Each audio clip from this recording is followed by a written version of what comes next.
Hey guys, I wanted to give you my thoughts. It's not like you really need another review on the Way of Wade 10 Low. However, I'll go ahead and give my 2 cents in there as well. This is the colorway that I chose. The shoe was ordered from Amazon. It arrived in really horrible packaging. It had just been thrown in a bag, arrived to the door, the box was all smashed up. When I opened up the shoe, there had been places where it had been mashed. You know, there was no paper or anything placed inside of the shoe to help it retain its shape. It was just kind of just thrown in a box and arrived at the house. And I have to say that as far as that was concerned, it was a horrible experience.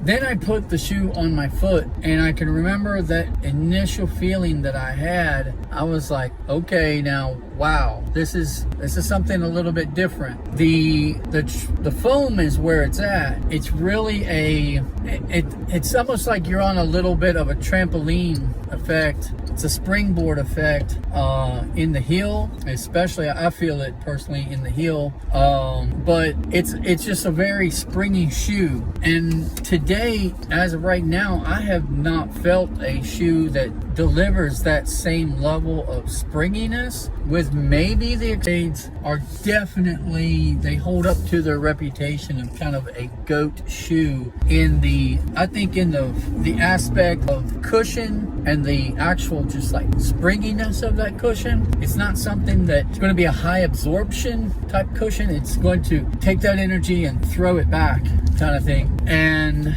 the traction is ridiculous, absolutely ridiculous. If you like shoes that are squeaky, this is like squeaky times 30. You know, it's like, it's insane the amount of squeak that these shoes provide. Just your normal step, not like a hard step or a stop step, just your normal step will squeak. Now, you might find that, some people might find that actually annoying, but it's like you just take a normal step and you will be squeaking in these shoes. The traction is really gripping that floor. And I know that squeakiness does not equate to actual grip, but in this case, it absolutely there is a correlation, at least maybe on accident, but still it's there. It's extremely grippy.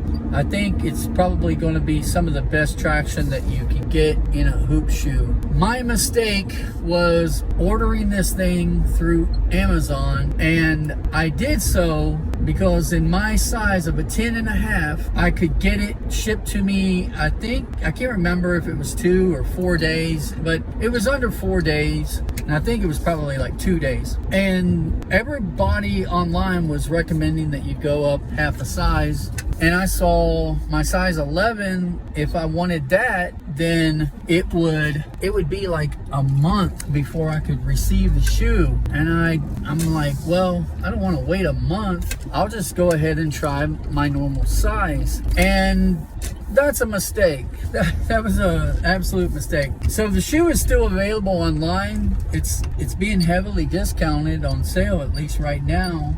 And it's a great pickup, but don't make my mistake, especially if you have like a medium-sized foot. If you're narrow foot, then I'd say you can get away with it. But my problem, well, I did have problem in the width, but I also had problem in the length as well. So the very first time like today, my right foot was extremely compressed at the sides, and it was the first shoe I've worn in a long time where I was feeling like almost a constricting pressure on the right foot, or any foot for that matter, and it was just kind of holding that foot like extremely tight. So I loosened the laces, tried to spread that out as much as possible, and as a result, you know, at the end, you know, you just don't get that much of a lace. So like my lace to tie was, the loops were like that big, you know, on each side, extremely small loops, just to try to make it wide enough.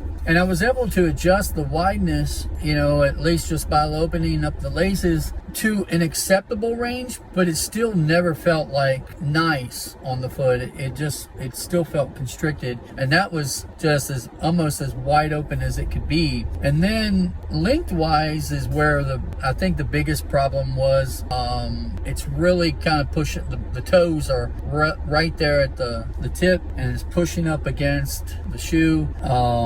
At first I really didn't notice it when I put the shoe on, but then as the day wore on, I could see it, and it got to the point where when it was time to play basketball, I didn't want to play basketball in these things just because of if I go sliding around, my toes would be sliding in there and hitting up against that, and I just thought it's really not worth it.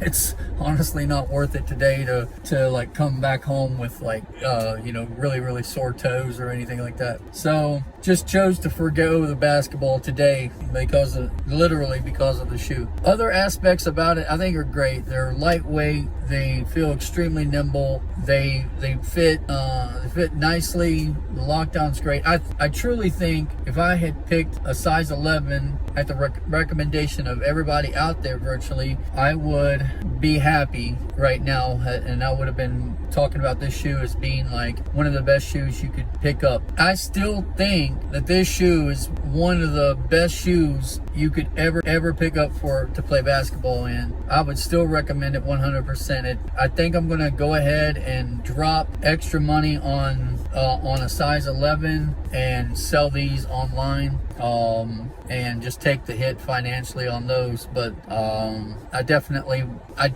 want to have a pair of these in the arsenal. They feel absolutely great as far as that foam, and as far as the grip. Those are, I think, in those two areas right there, makes the shoe really one of the top, if not the top, basketball shoe that's ever been made. Like, literally. All right, that's about it. That's all I have to say. See ya next week.